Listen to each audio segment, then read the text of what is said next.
ओम पूर्णमदः पूर्णमिदं पूर्णात् पूर्णमुदच्यते पूर्णस्य पूर्णमादाय पूर्णमेवावशिष्यते। ओम शांति शांति शांति।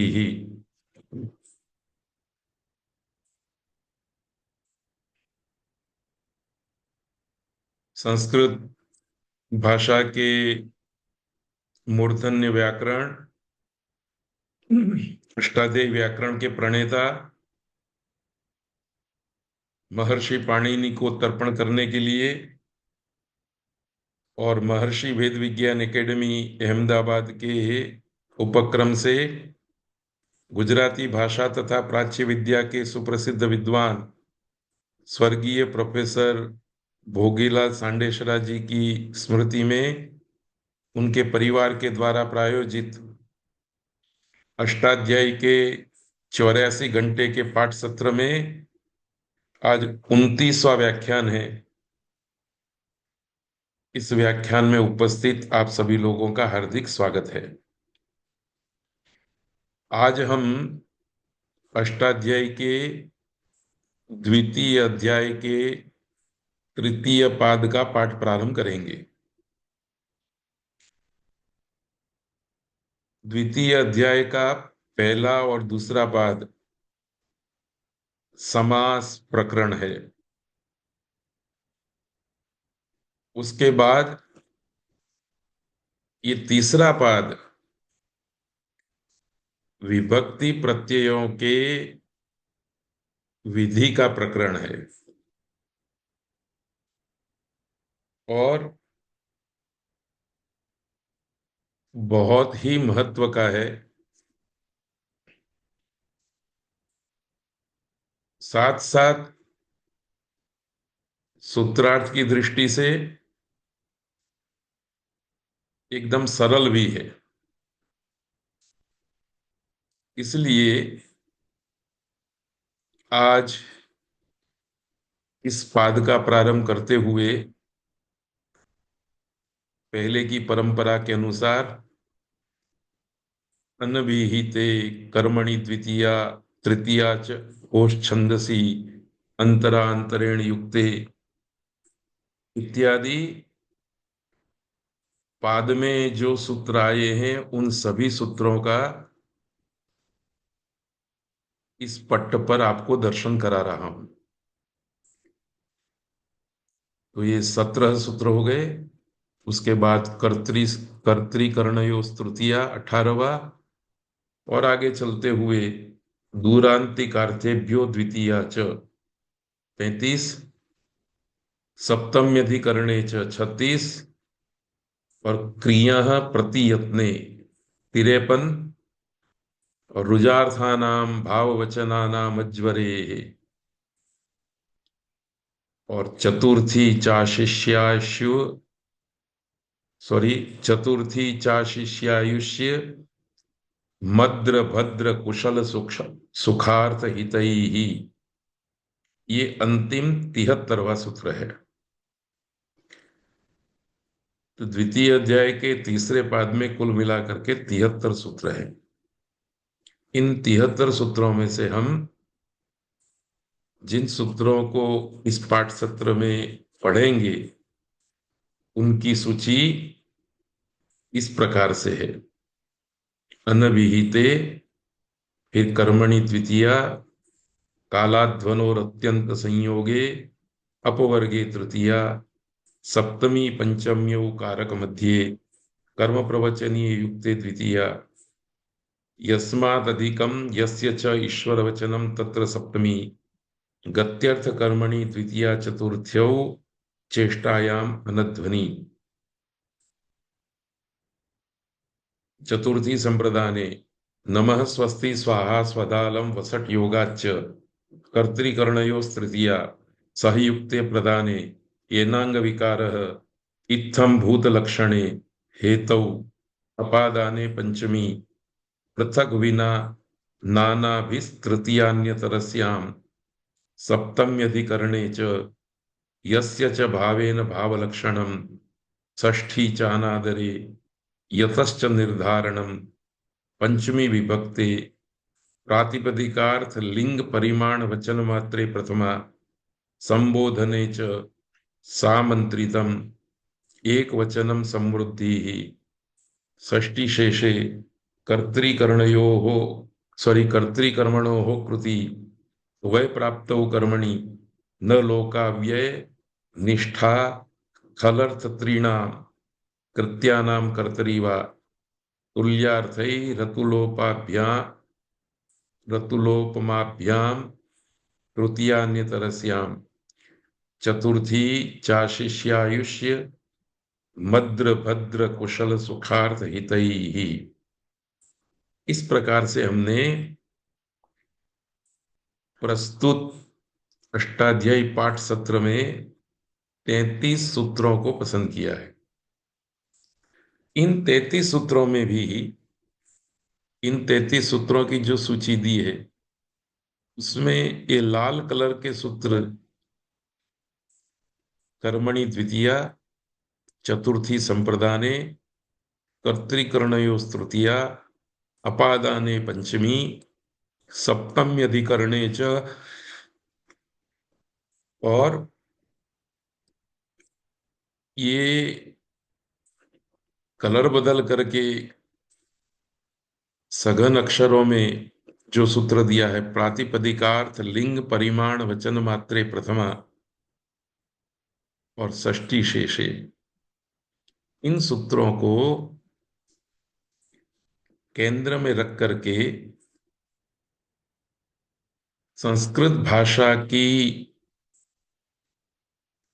अधिकतम वाक्य रचना तैयार होती है। तो सीधा सा आशय ये है कि ये जो लाल कलर के और ब्लू कलर का एक सूत्र है, इन्हें हम एकदम सरलता से पढ़ेंगे, पर इनकी इनका जो महानपना है, इनकी जो महत्ता है, उसे भी हमें ध्यान में रखनी पड़ेगी। और उस महत्ता के लिए आपको एक बात याद रखनी है कि वाक्य संरचना के लिए इन सूत्रों की सहायता अनिवार्य बन जाती है। यदि इन सूत्रों को निकाल दिया जाए तो वाक्य रचना टूट जाती है, और वाक्य रचना यदि टूट जाती है तो पाणिनि का व्याकरण भी बहुत आगे नहीं बढ़ पाता, वो भी रास्ते में अटक जाता है, बाधित हो जाता है। ये सारी बातें हम आज के पाठ में करेंगे।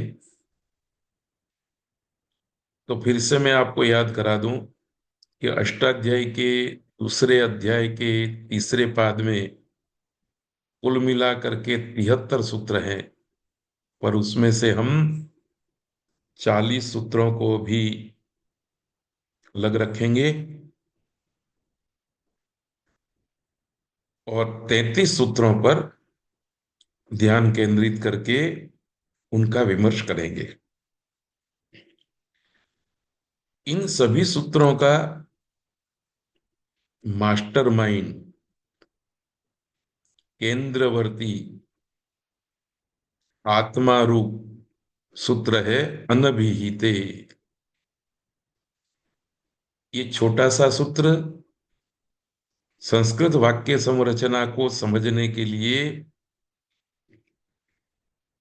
अत्यंत महत्वपूर्ण है,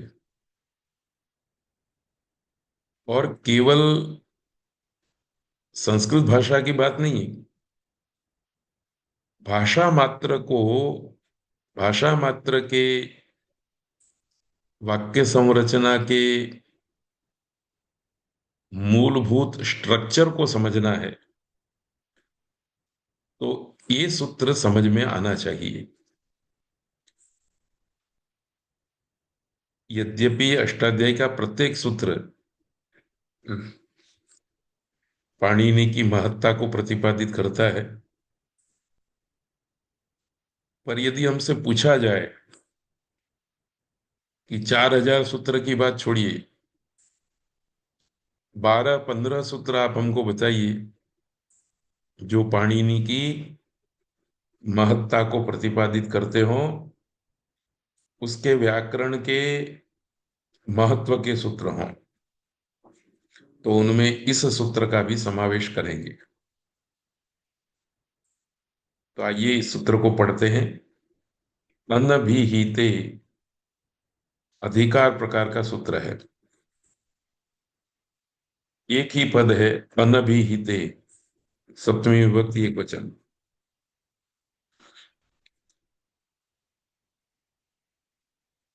अनभिहिते पद में नए तत्पुरुष समास है।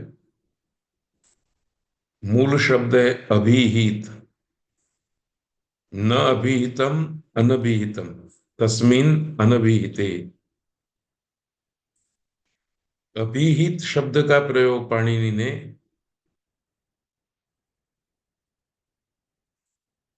अकथित के अर्थ में किया है, अनुक्त के अर्थ में किया है।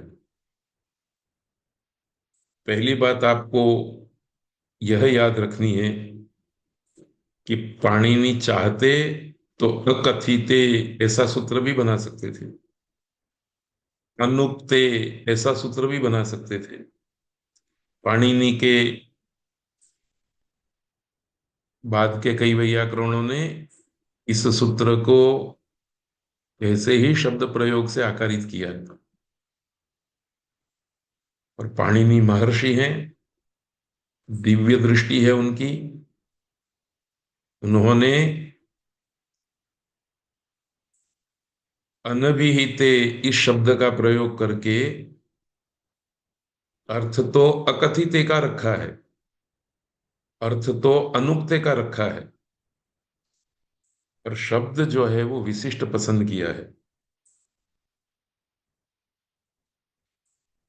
कभी कभी सामान्य वाक व्यवहार में प्रयुक्त होने वाले शब्द को शास्त्र में स्थान देते हैं तो वो उतना चमकता नहीं है, उसकी उतनी महत्ता नहीं होती है जितनी उसी अर्थ को कहने वाले किसी विशिष्ट शब्द को शास्त्र में प्रयुक्त किया जाता है। खैर, अनभिहिते में नए तत्पुरुष समास है, न अभिहितम अनभिहितम, तस्मिन अनभिहिते, सप्तमी विभक्ति। अनुवृत्ति किसी की नहीं आ रही, पहला ही सूत्र है। केवल मात्र स्मरण करना हो तो हम समर्थ पद विधि को स्मरण कर लेंगे। पद विधि समर्थ की ही होती है, पद विधि में सामर्थ्य होना जरूरी है।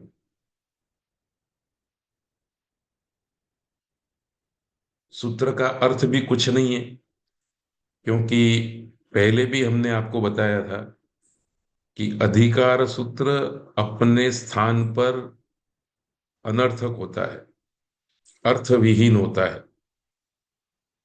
उत्तरत्र सूत्र में उपस्थित होकर के अपना अर्थ प्रकट करता है। तो ये बात भी आपको याद रखनी है।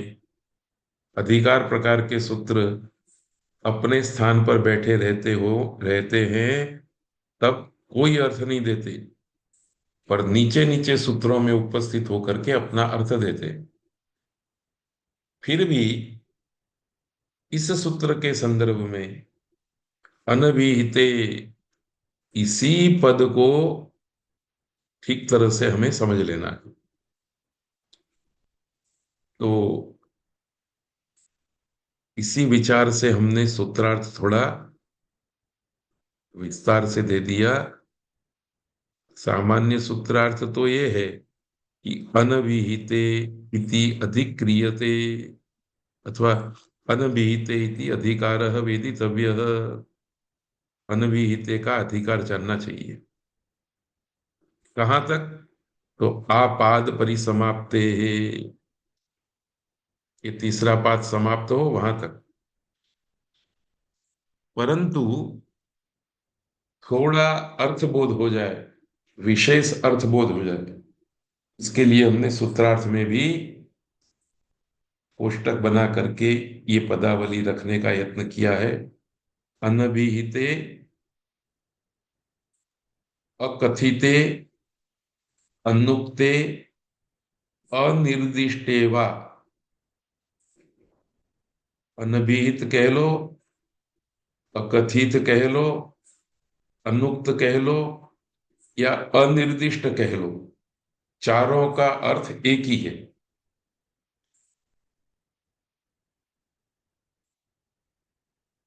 तो अकथिते कर्मादौ सति, अकथित कर्मादि के होने पर, कर्मादि शब्द से हम कर्ता, कर्म, करण, अपादान, संप्रदान, अधिकरण, छह कारकों को लेंगे। यह भी आपको ध्यान रखना है। कर्म आदि के अकथित होने पर अग्रे विधीयमानाः विभक्ति प्रत्ययाः भवन्ति इति अधिकारः वेदितव्यः। इस सूत्र के आगे जितने भी सूत्र हैं वे सूत्र विभक्ति प्रत्ययों का विधान करेंगे। यह विभक्ति होती है, यह विभक्ति होती है, ऐसा विधि करेंगे। ऐसा विधि कब होगा? तो कर्मादि के अकथित रहने पर होगा। कर्मादि शब्द में छह कारक और किसी को याद नहीं रखना है, उसका ग्रहण करना है।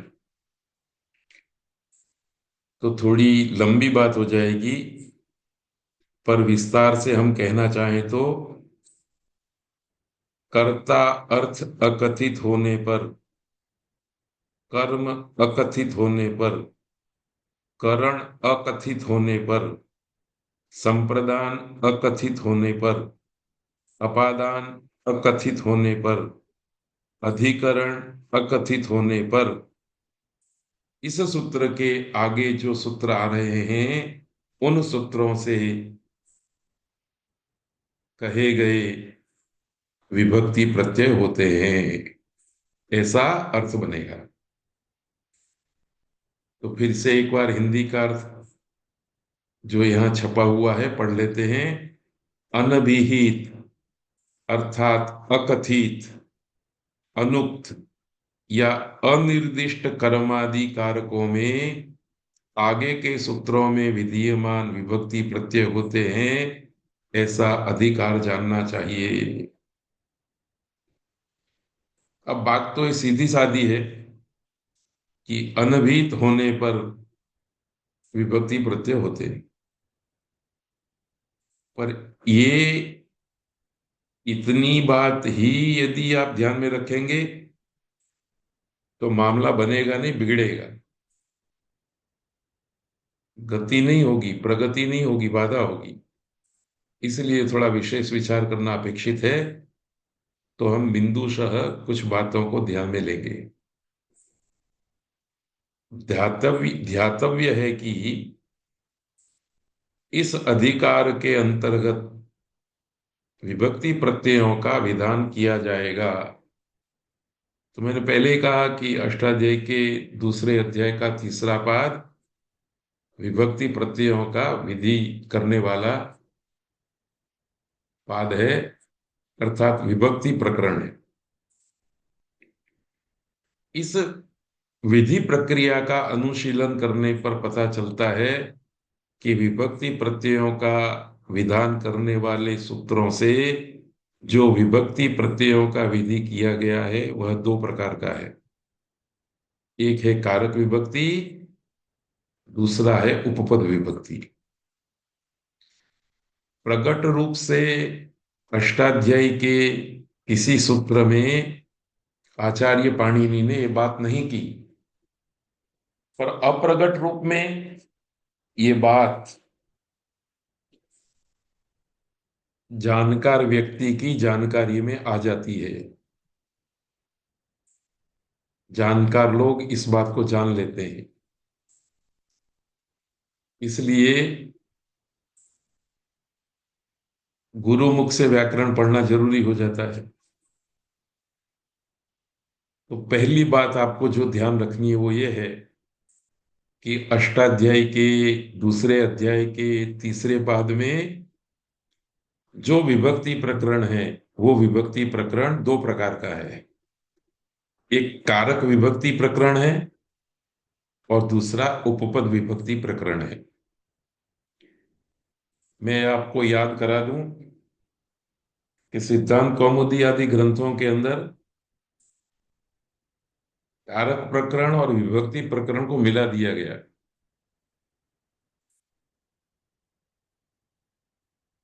पाणिनि ने कारक प्रकरण अर्थात कारक संज्ञा का प्रकरण अष्टाध्यायी के पहले अध्याय के चौथे पाद में रखा है और विभक्ति प्रकरण दूसरे अध्याय के इस तीसरे पाद में रखा है।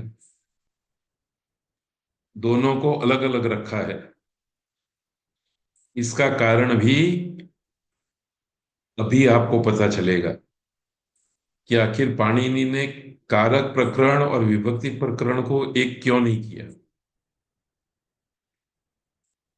पर इसको बताने वाले कोई नहीं है और इस तरफ विचार करने वाले भी कोई लोग नहीं है।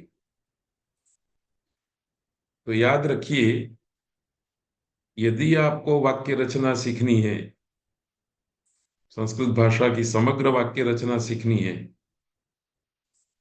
तो ये याद रखना पड़ेगा कि विभक्ति प्रत्यय जो इस प्रकरण के द्वारा विहित हैं, वो कारक विभक्ति और उपपद विभक्ति के रूप में दो प्रकार के हैं। यहां यह भी स्मर्तव्य है कि आगे हम विभक्तिश्च ऐसा सूत्र पढ़ चुके हैं। उस सूत्र का अर्थ है कि सुप और तिंग की विभक्ति संज्ञा होती है। तो पाणिनि व्याकरण की दृष्टि से सुप ये 21 प्रत्यय, सुऔजस, अमौजस, टाभ्याम 20, गेभ्याम 20, घसीभ्याम 20, घस ओसाम, गी ओ सुप। अब आपको ये याद हो गए होंगे। और तिंग प्रत्यय अर्थात तिप्तस जी सिप्तस्थ मिप्पस्मस् त आताम ज था साताम ध्वम इट वही मही, ये 18 प्रत्यय दोनों की विभक्ति संज्ञा है। इसमें से सुप विभक्ति का विधि इस पाद में किया जा रहा है। तिंग विभक्ति के विधि का यह प्रसंग नहीं है, पर तिंग विभक्ति भी परोक्ष रूप में आपको उपयोग में लानी है। इन सूत्रों को समझने के लिए, इन सूत्रों की व्यवस्था को अच्छी तरह से समझने के लिए।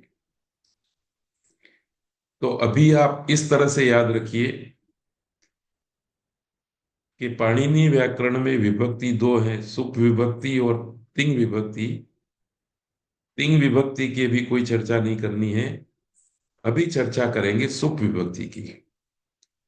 ये सुप विभक्ति प्रथमा द्वितीया तृतीया चतुर्थी पंचमी षष्ठी और सप्तमी के रूप में 7 प्रकार की है। ये हम आगे विभक्तिश्च सूत्र पर पढ़ गए। विस्मरण हो गया हो तो कृपा करके उस पाठ का भी स्मरण कर लीजिए। तो सु औजस प्रथमा विभक्ति है, अम औट्सस द्वितीय विभक्ति है, टाभ्याम भी तृतीय विभक्ति है। इस तरह से सुप 7 विभक्ति है।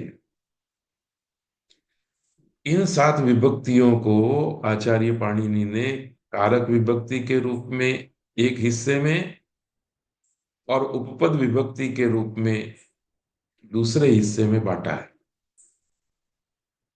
अर्थात प्रथमा विभक्ति भी दो हो सकती है, कारक विभक्ति और उपपद विभक्ति। द्वितीय विभक्ति भी दो है, कारक विभक्ति और उपपद विभक्ति। तृतीया भी, चतुर्थी भी, पंचमी भी, षष्ठी की बात अभी नहीं करेंगे, सप्तमी भी।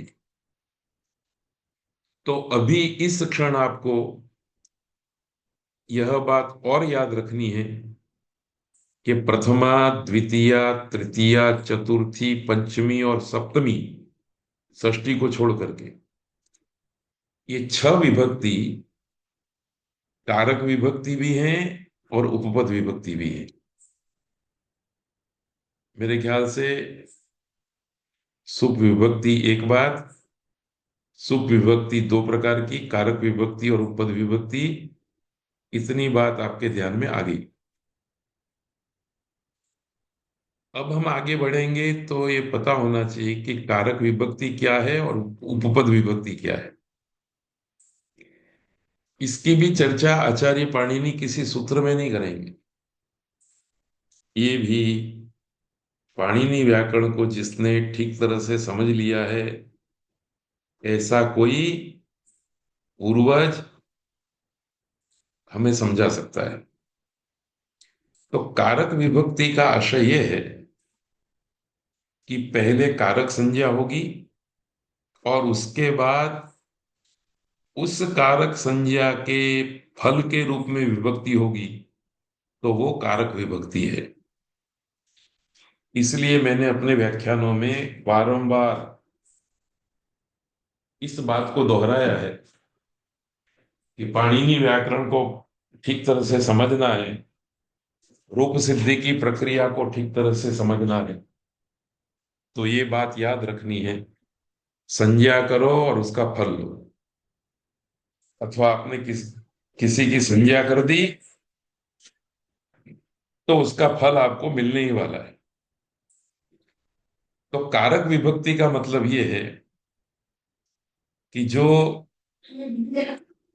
कारक संज्ञा हो गई और उस संज्ञा के फल के रूप में विभक्ति प्राप्त होती है, वो कारक संज्ञा है। जैसे कटम करोति, इस वाक्य में कट की पहले करोति क्रिया के संदर्भ में कर्ता का कट इप्सिततम होने से कट की कर्म संज्ञा होती है। कर्तुरिप्सिततमम कर्म, ये सूत्र भी हम पढ़ चुके हैं। कर्ता का इप्सिततम जो कारक होता है उसकी कर्म संज्ञा है। तो कट की पहले कर्म संज्ञा हुई और कर्म संज्ञा होने के कारण उसके फल के रूप में कर्मणि द्वितीया से द्वितीय विभक्ति हुई। अभी द्वितीय विभक्ति कैसे हुई? तो अभी हमने पढ़ा, इस कर्म संज्ञा के फल के रूप में हम अनभिहित अधिकार में प्रवेश करते हैं पहले, क्योंकि विभक्ति आपको प्राप्त करनी है, विभक्ति का विधि प्राप्त करना है, तो ये अधिकार सूत्र में आपको आना ही पड़ेगा। संपूर्ण अष्टाध्यायी के अंदर ये अनभिहित अधिकार के नीचे ही सुप विभक्ति प्रत्ययों के विधि करने वाले सूत्र हैं। कौन सी विभक्ति कहाँ होगी, कहाँ करनी चाहिए, ये सब बताने वाले सूत्र अनभिहित अधिकार के नीचे है। इसलिए जैसे ही आपने कर्म संज्ञा कर ली तो उसके फल के रूप में विभक्ति मिलेगी। उस विभक्ति को प्राप्त करने के लिए आपको अनभिहित सूत्र के अधिकार के नीचे आना पड़ेगा। आप आ गए तो सूत्र मिला कर्मणि द्वितीया, कर्म में तृतीया विभक्ति होती है। पर साथ में याद रखना है अनभिहित कर्मणि, अनभिहित सप्तमी विभक्ति, कर्मणि सप्तमी विभक्ति। कर्म यदि अनभिहित है तो द्वितीय विभक्ति होगी। अनभिहित में नए तत्पुरुष समास है, उसमें से नए को निकाल दो, अनभिहित का अभिहित कर दो, तो अभिहित कर्म में द्वितीय नहीं होती है। द्वितीय विभक्ति यदि करनी है आपको, तो कर्म अनभिहित होना चाहिए। ये महत्व की बात है। तो चलिए, अभी तो हम ये ध्यान रख रहे हैं कि कट की कर्म संज्ञा हो गई, और कर्म संज्ञा के फल के लिए हम अनभिहित अधिकार में आए। इस अधिकार में एक सूत्र मिला हमको, कर्मणि द्वितीया। कर्मणि द्वितीया ने द्वितीय विभक्ति का विधि कर दिया। तो कटम में जो द्वितीय विभक्ति हुई है वो कारक विभक्ति है। परंतु जब वाक्य में प्रयुक्त किसी पद के कारण से, किसी प्रातिपदिक से कोई विभक्ति प्रत्यय होता है, तो उस विभक्ति प्रत्यय को उपपद विभक्ति कहते हैं। जैसे कि रामाय नमः, राम के साथ नमः शब्द का प्रयोग कर दिया, तो इस नमः पद के कारण राम में चतुर्थी विभक्ति आएगी। नमः पद हट जाएगा, नमति, प्रणमति, वंदते, दूसरा कोई क्रियापद कि दूसरा कोई शब्द आएगा तो चतुर्थी हट जाएगी। फिर अलग प्रकार की ही व्यवस्था आपको विचारनी पड़ेगी। पर नमः शब्द बोल दिया तो राम में चतुर्थी विभक्ति करनी है। तो नमः के कारण जो विभक्ति आई है उसमें कोई कारक संज्ञा की अपेक्षा नहीं रहती। राम चूंकि समीपोच्चारित पद है, समीप उच्चारित पद है, पास में बोला हुआ पद है, पास में बोले हुए पद को उपपद कहते हैं।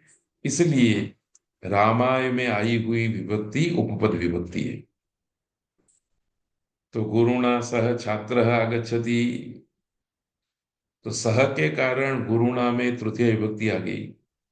तो गुरुणा ये उपपद विभक्ति का प्रयोग है।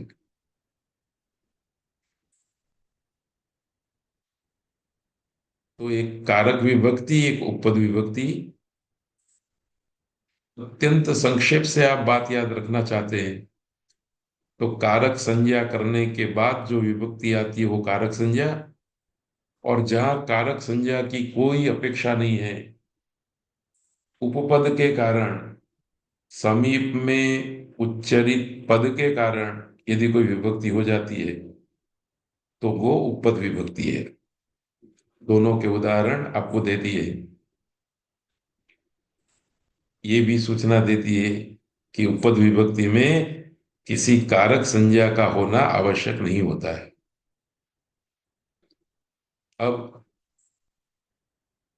इस ध्यान रखने वाली बात की अनुसंधान में हमेशा यह याद रखना है, स्मर्तव्य है, कि यह अधिकार, अनभिहित यह अधिकार, यद्यपि इस पाद के अंत तक है, अर्थात प्रत्येक सूत्र में, ये पहला सूत्र है और कुल सूत्र 73 है, तो दूसरे सूत्र से लेकर के 73वें सूत्र तक, अर्थात 72 सूत्रों में इसकी उपस्थिति होनी चाहिए। परंतु कारक विभक्ति वाले सूत्रों में ही इस सूत्र, इस अधिकार की प्रवृत्ति होगी। जो उपपद विभक्ति वाले सूत्र हैं उनमें इसकी आवश्यकता ही नहीं है, इसकी जरूरत ही नहीं है, इसलिए अनभिहित की अनुवृत्ति नहीं होगी। इस स्थिति में आगे के सूत्रों का अध्ययन करते हुए, सूत्रार्थ का विमर्श करते हुए, यह सूत्र कारक विभक्ति का विधान करता है या उपपद विभक्ति का विधान करता है, इसका निश्चय कर लेना है। यह निश्चय अनुवृत्त पदों के निर्देश के अवसर पर अभिव्यक्त हो जाएगा। हमने पद्धति रखी है कि हर जगह पर हम अनुवृत्ति बताते हैं, तो अनुवृत्ति में ही हम अनभिहिते को रखेंगे, यदि उसकी आवश्यकता है तो। नहीं आवश्यकता होगी तो नहीं रखेंगे।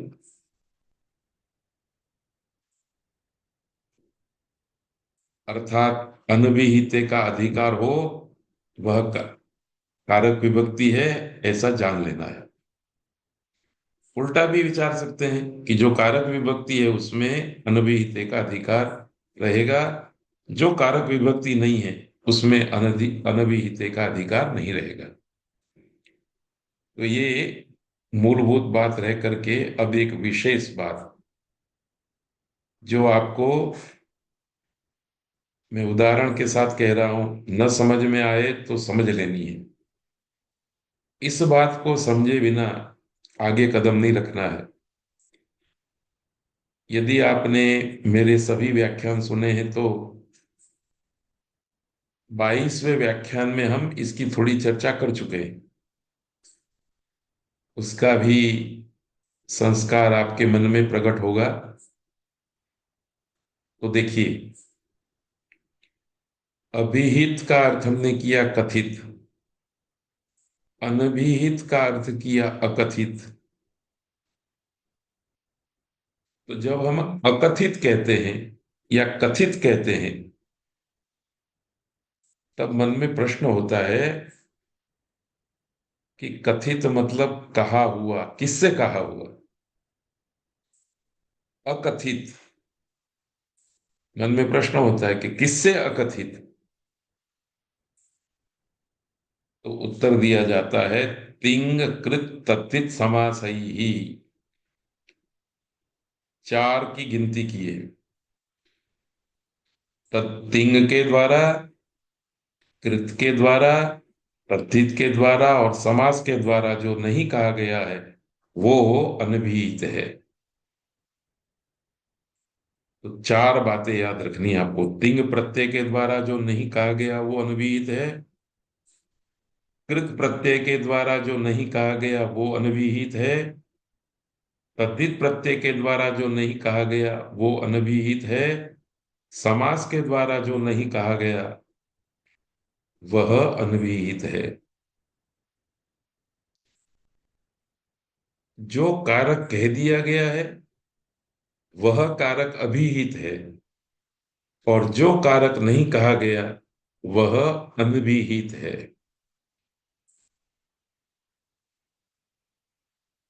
तो अभिहित कारक ऐसा आप कह लीजिए, अथवा कथित कारक ऐसा कह लीजिए, अथवा उक्त कारक ऐसा कह लीजिए, अथवा अनभिहित कारक कह दीजिए, अकथित कारक कह दीजिए, अनुक्त कारक कह दीजिए। दो प्रकार के कारक हो गए, एक अभिहित कारक, दूसरा अनभिहित कारक। इन दो कारकों में आपको याद रखना है कि अभिहित कारक और अनभिहित कारक में एक और विशेषता हम देख सकते हैं, जान सकते हैं और अभिव्यक्त कर सकते हैं। अभिहित कारक एक होगा और अनभिहित कारक अनेक होंगे। फिर से मैं इस बात को दोहराना चाहूंगा। अभिहित कारक एक होगा, कथित कारक एक होगा, उक्त कारक एक होगा और अनभिहित कारक अनेक होंगे। अर्थात कर्ता यदि अभिहित कारक है तो कर्म, करण, संप्रदान, अपादान, अधिकरण ये अकथित कारक बन जाएंगे। इसी तरह से कर्म कारक यदि अभिहित होगा तो कर्म के सिवाय के जो पांच कारक हैं, कर्ता, करण, संप्रदान, उपादान और अधिकरण, वो अकथित हो जाएंगे। करण कारक अभिहित हो जाएगा, करण कारक उक्त होगा, करण कारक कथित होगा तो कर्ता कर्म संप्रदान अपादान अधिकरण ये अनुक्त हो जाएंगे, अनभिहित हो जाएंगे। ये बात यदि आपके ध्यान में आ गई तो वाक्य रचना का फाउंडेशन, भूमिका इतनी परिपक्व बनेगी कि किसी भी प्रकार की वाक्य रचना में आपको कोई बाधा नहीं आएगी। तो फिर से भी मैं ये बात दोहराना चाहूंगा कि कारक दो हैं वाक्य के स्तर पर। एक अभिहित कारक है, दूसरा अनभिहित कारक है। हम कथित शब्द का प्रयोग अब नहीं करेंगे, उक्त शब्द का प्रयोग नहीं करेंगे, पाणिनि के शब्द को ही अपने मन में बिठाएंगे। एक अभिहित कारक है और दूसरे कारक का समूह अनभिहित कारक है। अभिहित कारक के परिवार में एक समय में एक ही कारक रहेगा और अनभिहित कारक के प्रकार में उस परिवार में एक को छोड़ करके एक साथ पांच कारकों की उपस्थिति रहेगी। कारकों की संख्या पाणिनि की दृष्टि से छह है। कर्ता कर्म करण संप्रदान अपादान और अधिकरण। इसलिए एक वर्सेस पांच ये संख्या आपको याद रखनी है। अभिहित कारक कर्ता होगा तो शेष पांच अनभिहित, अभिहित कारक कर्म होगा तो शेष पांच अनभिहित, अभिहित कारक करण होगा तो शेष पांच अनभिहित, अभिहित कारक संप्रदान होगा तो शेष पांच अनभिहित रहेंगे, अभिहित कारक अपादान होगा तो शेष कारक अनभिहित रहेंगे। अधिकरण भी यदि अभिहित होगा तो कर्ता कर्म करण संप्रदान अपादान ये अनभिहित रहेंगे। मुझे लगता है अब आपके दिमाग में ये बात बैठ गई होगी कि सुप विभक्ति के विधि प्रकरण में अनभिहिते अधिकार सूत्र है। अनभिहिते का अर्थ है अकथिते, अनुक्ते। अकथित का अर्थ है तिंग के द्वारा न कहा हुआ, कृत के द्वारा न कहा हुआ, तद्धित के द्वारा न कहा हुआ, समास के द्वारा न कहा हुआ जो कारक है वो अनभिहित कारक है। ये कोई एक ही कारक होगा, या कर्ता या कर्म या करण या संप्रदान या अपादान या अधिकरण।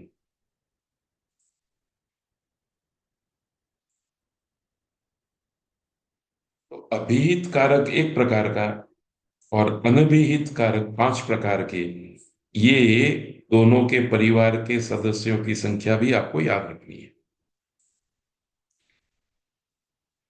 उदाहरण के रूप में देवदत्त कटम करोति, करोति क्रिया है, कट कर्म है, देवदत्त करता है। करोति क्रिया में वैयाकरण लोग वाक्य संरचना को, वाक्य संरचना का मूल क्रियापद से लेते हैं। तो करोति इस क्रियापद में जो ती प्रत्यय दिखाई दे रहा है आपको, जिसका मूल रूप पाणिनि व्याकरण में ल है, ये सारी बातें हम कुछ ही दिनों के बाद तीसरे अध्याय में पढ़ेंगे विस्तार से। तो करोति में जो ती प्रत्यय है वह कर्ता अर्थ में है, अर्थात इस ती प्रत्यय ने आकर के कर्ता ऐसा अर्थ कह दिया। करोति चूंकि तिंग क्रियापद है इसलिए हम ऐसा कहेंगे कि करोति इस तिगंत पद के द्वारा कर्ता अर्थ उक्त है, कर्ता अर्थ अभिहित है। जैसे ही हमने कहा कि करोति क्रिया के द्वारा कर्ता अर्थ उक्त है, वैसे ही इस बात का भी बोध हो गया कि कर्म अनुक्त है, करण अनुक्त है, संप्रदान अनुक्त है, अपादान अनुक्त है और अधिकरण अनुक्त है। ये विभाजन जिसको करना आ गया उसने पहला सोपान चढ़ दिया, पहला गोल प्राप्त कर लिया। तो फिर से इस उदाहरण को ध्यान में रख करके हम बात करते हैं। ती के द्वारा कर्तार्थ कह दिया तो देवदत्त ये जो करता था वो उक्त हो गया, कथित हो गया। पर कट जो है वो अकथित बना। करण कारक होगा तो भी अकथित होगा, संप्रदान होगा तो भी अकथित होगा, अपादान होगा तो भी अकथित होगा और अधिकरण होगा तो भी अकथित होगा। कट ये अकथित कर्म है, इसलिए इसमें द्वितीय विभक्ति हो गई। तो देखिए ये लिखा हुआ भी एक बार मैं पढ़ लेता हूं। देवदत्तः कटम करोति, इस वाक्य में करोति ये तिगंत पद है। इस तिगंत पद में जो ती प्रत्यय आया है उस ती प्रत्यय ने कर्ता अर्थ को कह दिया। अतः करोति ने कर्ता अर्थ कह दिया है। इस प्रकार यहां कर्ता अभिहित है। कर्ता अकेला अभिहित है, परंतु कर्मादि, कर्मादि करने से कर्म वगैरह पांच और अन्य कारक करोति इस तिगंत क्रियापद के द्वारा नहीं कहे गए हैं, अतः वे अनभिहित है। अनभिहित है फलतः परिणाम स्वरूप अनभिहित। कट, कट इस कर्म में द्वितीया। आगे चल करके हम आपको सूत्र पढ़ाएंगे। तो अनभिहित हस्तेन, हस्त इस करण कारक में तृतीया, इत्यादि इत्यादि अलग अलग विभक्तियां होंगी। तो कट इस कर्म में द्वितीय विभक्ति हो गई। तो फॉर्मल व्याकरण में हमको ये बता दिया जाता है कि कर्म में द्वितीय विभक्ति होती है और यहीं से फिर हम भ्रम में पड़ जाते हैं। फॉर्मल व्याकरण में बता दिया जाता है कि कर्ता में प्रथमा विभक्ति होती है। पाणिनि ने तो किसी भी सूत्र में ये नहीं कहा कि कर्ता में प्रथमा विभक्ति होती है। कर्म में द्वितीया होती है ऐसा पाणिनि ने कहा, पर अनभिहिते को तो भूल गए। तो आप खीर बनाओ और मीठा डालना भूल जाओ तो खीर बनाने का मतलब क्या है? क्योंकि खीर में दूध भी महत्व का है, चावल भी महत्व के हैं, बादाम आदि भी महत्व के हैं, और इन सबसे ज्यादा महत्व तो माधुर्य पदार्थ का है, चीनी गुड़ का है। तो इसी तरह से कर्म में द्वितीया होती है ऐसा सब लोग कहने लगे, पर इसमें जो महत्व की वस्तु थी अनभिहित है उसको उजागर नहीं किया। वो उजागर नहीं हुआ तो वाक्य रचना समझ में आती ही नहीं, और वाक्य रचना समझ में नहीं आती तो फिर इधर से कान पकड़ो इधर से कान पकड़ो, द्रविड़ प्राणायाम चलता ही रहता है।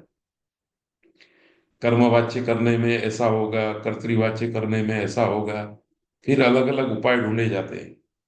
मूलभूत जो स्ट्रक्चर है वो इतना सरल है, मैं अभी आपके सामने रख रहा हूं। इस तरह से आप एक बार समझ जाएंगे तो वाक्य रचना में कोई तकलीफ नहीं होगी। तो देवदत्त कटम करोति में देवदत्त करता है, कट कर्म है, करोति क्रिया है।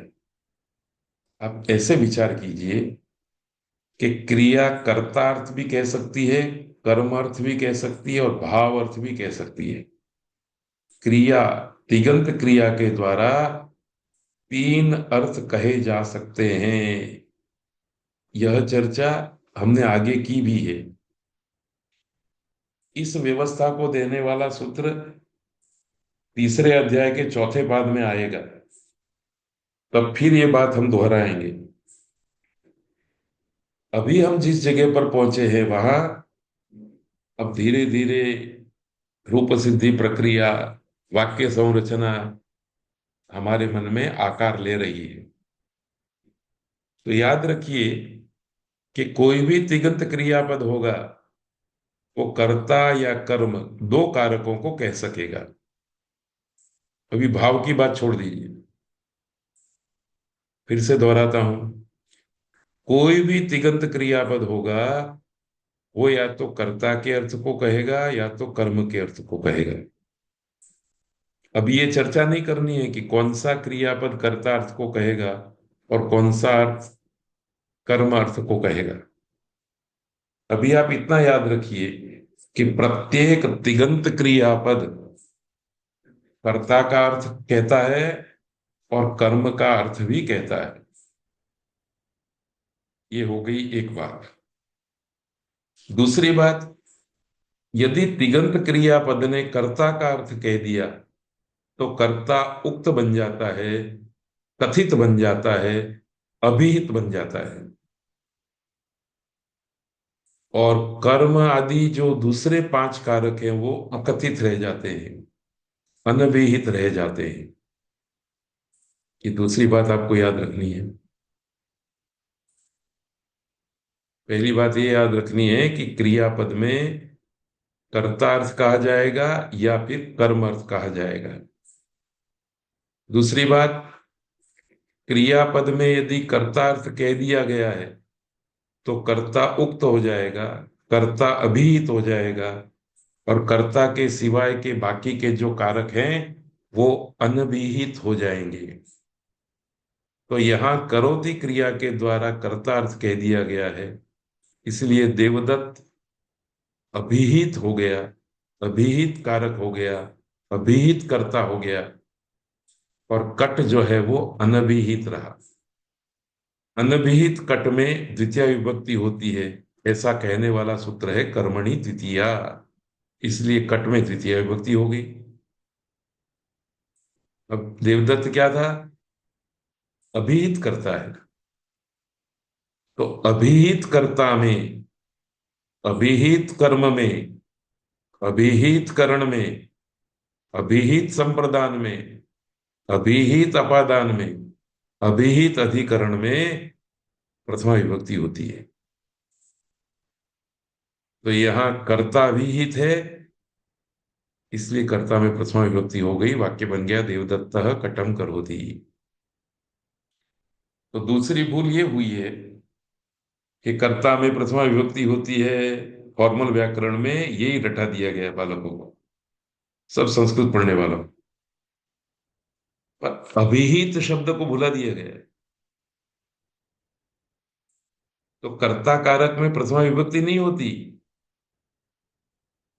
अभिहित कर्ता कारक में प्रथमा विभक्ति होती है।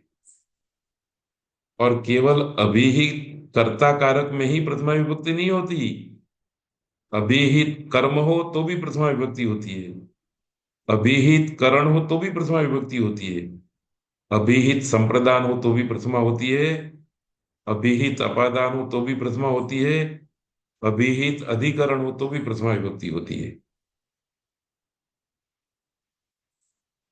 याद रखिए, छह कारक में प्रथमा विभक्ति होती है। कर्ता में प्रथमा, कर्म में प्रथमा, करण में प्रथमा, संप्रदान में प्रथमा, अपादान में प्रथमा और अधिकरण में प्रथमा। और इसमें भी वही खीर वाली बात याद कराऊं। खीर में जैसे मीठे का महत्व है, ऐसे ही सारे कारकों में प्रथमा होती है, ऐसा कहने में अभिहित ए चीनी की तरह है, गुड़ की तरह है, जो मिठाई डालता है इसके अंदर स्वाद बनाता है। अभिहित प्रथमा, अभिहित कारक में प्रथमा होती है। अभिहित कारक करता है तो अभिहित कर्ता में प्रथमा, अभिहित कर्म है तो प्रथमा, अभिहित करण है तो प्रथमा। इस तरह से छह कारकों में प्रथमा विभक्ति भी होती है। ये दूसरा वाक्य है, वही का वही, देवदत्तेन कटः क्रियते। देवदत्तः कटम करोति और देवदत्तेन कटः क्रियते, वाक्य के अर्थ में कोई फर्क नहीं है, बात वही की वही है। और क्रियते क्रियापद में कर्म अर्थ कह दिया गया, इसलिए कर्म अभिहित हो गया। कट कर्म है, इसलिए अभिहित कट में, अभिहित कर्म में प्रथमा विभक्ति आ गई। अभिहित कर्म में कर्म कारक में प्रथमा विभक्ति होती है।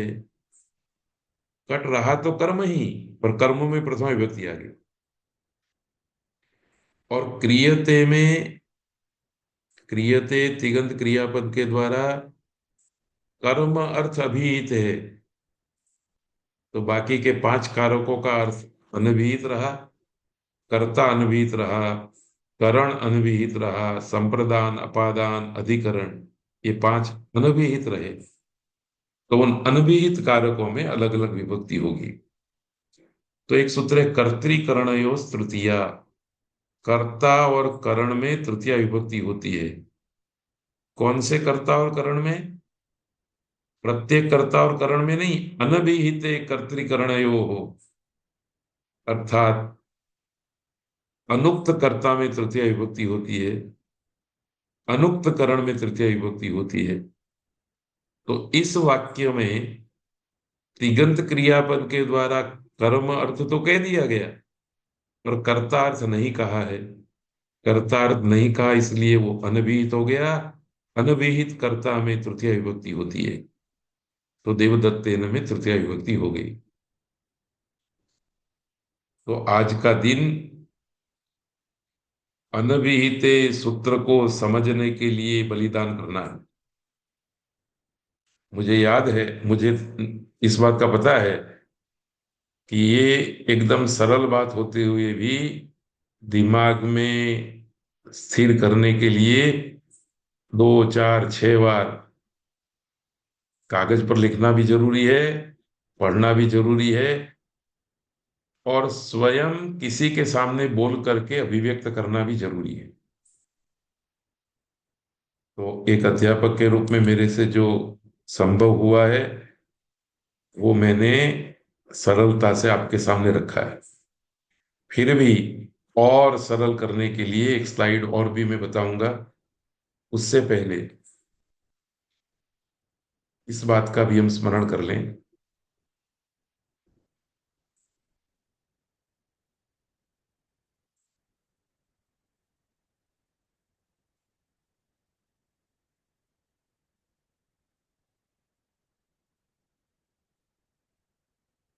कृत प्रत्यय के द्वारा, जैसे तिंग प्रत्यय के द्वारा कर्तादि अर्थ उक्त होते हैं, ऐसे ही कृत प्रत्यय के द्वारा, तद्धित प्रत्यय के द्वारा और समास के द्वारा भी जब किसी एक कारक को कह दिया जाता है, तब वह कारक अभिहित हो जाता है, जिससे उस अभिहित कर्तादि कारक में प्रथमा विभक्ति होती है। जबकि अन्य कारक, अन्य पांच कारक अभिहित नहीं होते, अर्थात अनभिहित होते हैं, तो अनभिहित कारक में कर्म में द्वितीया, कर्ता में तृतीया, करण में तृतीया, संप्रदान में चतुर्थी, अपादान में पंचमी, अधिकरण में सप्तमी विभक्ति होती है। अब देखिए, इस बात को सरलता से याद रखने के लिए इस स्लाइड को आप अपनी आंखों में हमेशा बनाए रखिए। कारक दो प्रकार के हैं, उक्त और अनुक्त। किससे उक्त और किससे अनुक्त? तो चार बातें यहां रखनी है, चार बातें यहां रखनी है। तिंग, कृत, तद्धित और समास से उक्त। अनुक्त किससे? तिंग, कृत, तद्धित और समास से अनुक्त। तो तिंग, कृत, तद्धित और समास, इन चारों को भी याद रखना है। तो तिंग के द्वारा उक्त हो, कृत के द्वारा उक्त हो, तद्धित के द्वारा उक्त हो, या समास के द्वारा उक्त हो, तो उस उक्त कारक में सर्वत्र प्रथमा विभक्ति होगी। पर अनुक्त यदि कारक होगा तो कर्ता में तृतीया, कर्म में द्वितीया, करण में तृतीया, संप्रदान में चतुर्थी, अपादान में पंचमी, अधिकरण में सप्तमी होती है। हम उक्त अनुक्त के भेद को बताने की बता न बता करके, उसको छिपा करके केवल मात्र ये बता देते हैं, कर्ता में प्रथमा, कर्म में द्वितीया, करण में तृतीया, संप्रदान में चतुर्थी, अपादान में पंचमी, अधिकरण में सप्तमी। तो ये भयंकर भूल है। तो आज के बाद इस व्याख्यान में जितने भी लोग जुड़े हुए हैं वो स्वप्न में भी इस बात को नहीं कहेंगे कि कर्ता में प्रथमा विभक्ति होती है। तो क्या कहेंगे? उक्त कारक में प्रथमा विभक्ति होती है। कर्ता यदि उक्त है तो प्रथमा, कर्म यदि उक्त है तो प्रथमा, करण यदि उक्त है तो प्रथमा, संप्रदान यदि उक्त है तो प्रथमा, उपादान यदि उक्त है तो प्रथमा, अधिकरण यदि उक्त है तो प्रथमा। और यदि कोई कारक अनुक्त है तो अनुक्त कारक, अनुक्त कर्ता में तृतीया, अनुक्त कर्म कारक में द्वितीया, अनुक्त करण में तृतीया, अनुक्त संप्रदान में चतुर्थी, अनुक्त अपादान में पंचमी, अनुक्त अधिकरण में सप्तमी। इतनी बात आपको याद रखनी है। ये बात ठीक तरह से आपके दिमाग में आ जाएगी तो फटाफट हम इस पाद को पढ़ करके पूरा कर लेंगे, हृदयंगम करके पूरा कर लेंगे। कुछ विशेष चर्चा होगी तो हम करते रहेंगे। देखिए, कर्मणि द्वितीया विधि सूत्र है। कर्मणि सप्तमी विभक्ति एक वचन, द्वितीया प्रथम विभक्ति एक वचन, अनभिहिते का अधिकार आ रहा है। ये अनुवृत्ति बताई, इसका मतलब ये है कि ये कारक विभक्ति है। पहले कर्म संज्ञा कीजिए, उसके बाद यहां आइए। यदि कर्म अनुक्त है तो द्वितीय विभक्ति हो जाएगी। तो सूत्रार्थ क्या बना? अनभिहिते कर्मणि द्वितीय विभक्ति भवति। हमें केवल इतना ही बताया जाता है भाई, कर्मणि द्वितीय विभक्ति भवति। ये महत्व का अनभिहिते शब्द है, वो न कोई बताता है न किसी के स्मरण में रहता है। पाणिनि इसके बिना द्वितीय विभक्ति की बात नहीं करते, इसलिए पाणिनि महान है। अनभिहित कर्म में द्वितीय विभक्ति होती है। देवदत्त कटम करोति, करोति ने कर्ता अर्थ कह दिया, कर्ता उक्त हो गया, उक्त कर्ता में प्रथमा देवदत्त। करोति ने कर्ता अर्थ कह दिया तो कर्म अर्थ से अनुक्त रहा, करण अनुक्त रहा, संप्रदान अनुक्त रहा, अपादान अनुक्त रहा, अधिकरण अनुक्त रहा। तो करोति इस क्रिया के वाक्य में कर्म आएगा तो द्वितीया में, करण आएगा तो तृतीया में, संप्रदान आएगा तो चतुर्थी में, अपादान आएगा तो पंचमी में, अधिकरण आएगा तो सप्तमी में। विविध प्रकार की विभक्ति आएंगी। कर्ता में प्रथमा विभक्ति ही रहेगी।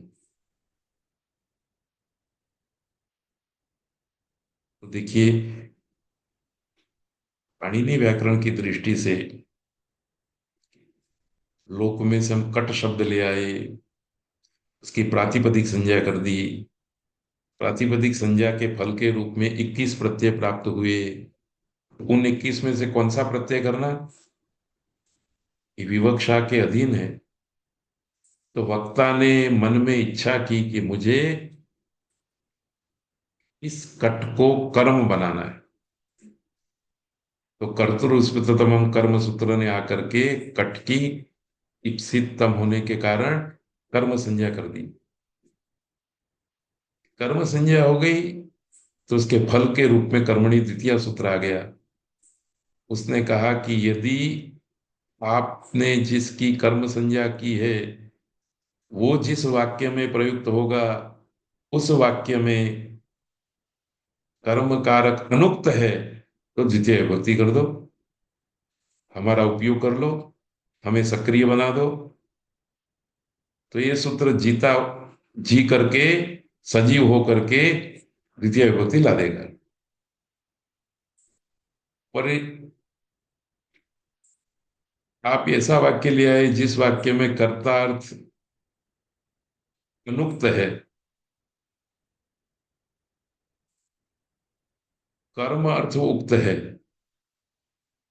तो ये सूत्र जो है वो निर्जीव बन जाएगा, पत्थर के तुल्य बन जाएगा, कुछ फल नहीं देगा, आपको वापिस भेज देगा। आप द्वितीय नहीं कर सकते हो। फिर आप घूमते घूमते जाएंगे। आज मैंने ब्लू कलर का एक सूत्र आपको दिया है, प्रातिपदिकार्थ लिंग परिमाण वचन मात्रे प्रथमा। वो शेल्टर है, आश्रय स्थान है ऐसे लोगों का जो लोग उक्त हैं। कैसे वो आश्रय स्थान बना है, इसकी चर्चा उस सूत्र को पढ़ते के समय करेंगे। तो आज कर्मणि द्वितीय सूत्र आसानी से आपकी समझ में आ जाना चाहिए। आज तक आपको ये सूत्र ध्यान में ही था कि कर्म में द्वितीय विभक्ति होती है। अनभिहिते ये विशेष प्रदान पाणिनि का है। थोड़ा सा एक सूत्र और देख लेते हैं। काला ध्वनोर अत्यंत संयोगे, इसमें भी दो पद है, काला ध्वनो हो अत्यंत संयोगे। काल और अध्व, अध्वन शब्द है। काल मतलब समय, अध्वन शब्द का मतलब है मार्ग। अत्यंत संयोग, सूत्र का अर्थ है कालवाचिनी शब्दे अध्ववाचिनी शब्दे च अत्यंत संयोगे गम्यमाने द्वितीय विभक्ति भवति। कालवाचक शब्द में और अध्ववाचक शब्द में द्वितीय विभक्ति होती है अत्यंत संयोग के गम्यमान होने पर। तो इसमें आपको कर्म संज्ञा करने की जरूरत नहीं है, इसलिए कारक विभक्ति नहीं है। कारक विभक्ति नहीं है तो अनुवृत्ति के लिए भी हम अनभिहिते इस पद को नहीं रखेंगे, केवल द्वितीया की अनुवृत्ति आ रही। तो ये भी आपको ध्यान से देखना है। जिस सूत्र के अर्थ करते समय हमने अनुवृत्ति में अनभिहिते बता दिया, आप समझ लेना कि वो कारक विभक्ति है। अनभिहिते नहीं बताया तो समझ लेना ये उपद विभक्ति है। तो ये सूत्र कहता है कालवाचक शब्द से द्वितीय विभक्ति कर दो, मार्गवाचक शब्द से द्वितीय विभक्ति कर दो, पर कब? अत्यंत संयोग गम्यमान हो तब। अत्यंत संयोग हो तब। ये अत्यंत संयोग क्या है, उदाहरण से समझेंगे। मासम अधीते अनुवाक अथवा अधीतो अनुवाक। अनुवाक को एक महीने तक पढ़ा, एक महीना अनुवाक अनुवाक पढ़ा। एक महीने का क्या मतलब है? अब जैसे मैं भाषा भवन में अध्यापन कराता था, तो कई पुराने विद्यार्थी मिलते थे, तो चर्चा में बात होती थी कि मैं 2 वर्ष भाषा भवन में पढ़ा हूं। और गुजराती हिंदी में ये वाक्य बोला जाता है। इस वाक्य में कोई रहस्य नहीं है। रहस्य प्रकट होता है संस्कृत वाक्य रचना में। यदि सतत रूप से 2 वर्ष तक मैं पढ़ा हूं भाषा भवन में, तो मुझे द्विवर्षम ऐसी द्वितीय विभक्ति करनी पड़ेगी। तो मासम अधीतः अनुवाकः ऐसा वाक्य जब बोलता है वक्ता, तो उस वक्ता का भाव ये होता है कि अनुवाक को मैंने पूरे महीने पढ़ा, एक भी दिन छुट्टी नहीं ली, सतत पढ़ा। तो इस सतत किसी कार्य का होना, सतत किसी क्रिया का होना, ये अत्यंत संयोग है। मासम कल्याणी माता पिता की वाणी मासम कल्याणी होती है, गुरुजनों की वाणी मासम कल्याणी होती है, पूरे महीने कल्याण करने वाली होती है। रविवार हो चाहे सोमवार हो, कुछ भी हो, मासम गुड़धाना, पूरे एक महीने रोज गुड़धाना खाया। गुड़धाना में कौन सा समास है? ये मैं आपसे इसलिए नहीं पूछूंगा क्योंकि वो सूत्र हमने पढ़ाया नहीं है, पर आपको ढूंढ करके लाना है गुड़धाना हमें कौन सा समास है, और व्हाट्सएप में समूह में ही बताना है कि इसमें कौन सा समास है। फिर आपको इसकी विशेषता पता चलेगी, और फिर आपको स्वयं वो सूत्र ढूंढ लेना है जिस सूत्र के द्वारा यहाँ समास हुआ है। वो सूत्र हमने पढ़ा है कि ठग करके रखा है, वो भी आपको बताना है। तो चलिए, ये बीच में मेरे को सूझा तो मैंने थोड़ा सूचन कर दिया है। क्रोशम अधीते, एक कोस तक रास्ता है, किसी ने पुस्तक ले ली हाथ में, और पूरे रास्ते एक कदम भी उसने बिना पढ़े रखा नहीं, तो सतत एक क्रोश तक, एक माइल तक वो पढ़ता ही गया, तो क्रोशम में द्वितीय विभक्ति आ गई। क्रोशम कुटिला नदी, एक माइल तक ये नदी टेढ़ी मेढ़ी है। तो थोड़ी भी जगह ऐसी नहीं है कि जहां नदी टेढ़ी मेढ़ी ना हो।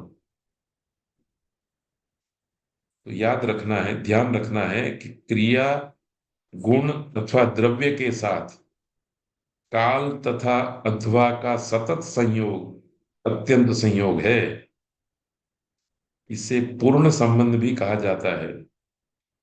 अतः मासम अधितो अनुवाकः, इस वाक्य का अर्थ होगा महीने भर सतत अनुवाक पढ़ा। तो सातत्य बताने के लिए, अत्यंत संयोग बताने के लिए कालवाचक शब्द में और मार्गवाचक शब्द में द्वितीय विभक्ति होती है। कारक के साथ इसका कोई मतलब नहीं है। अपवर्गीय तृतीया, ये एक और सूत्र पढ़ लेते हैं। इसमें अपवर्गीय एक पद है, तृतीया दूसरा पद है। काला ध्वन और अत्यंत संयोगे पूरे सूत्र की निवृत्ति है। अभी हमने जिस सूत्र को पढ़ा, काला ध्वन और अत्यंत संयोग ने द्वितीय विभक्ति की है, इस सूत्र ने तृतीय विभक्ति कर दी और एक शब्द बढ़ा दिया अपवर्गे। तो अपवर्ग का अर्थ है फल प्राप्ति। अपवर्गे गम्यमाने कालाध्वनो हो अत्यंत संयोगे तृतीय विभक्ति भवति।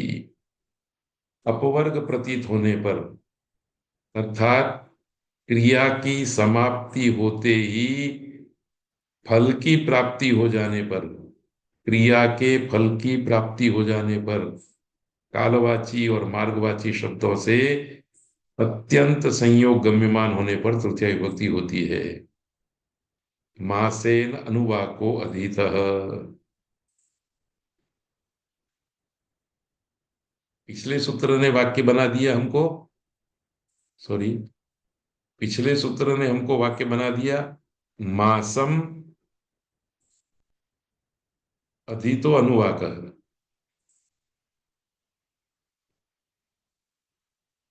मासम अधीतो अनुवाक, इसमें पूरे महीने भर सतत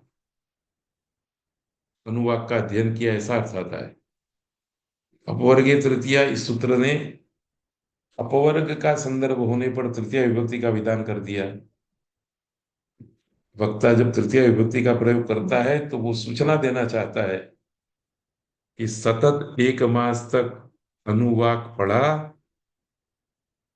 और पढ़ने का जो परिणाम है उसको भी प्राप्त कर लिया।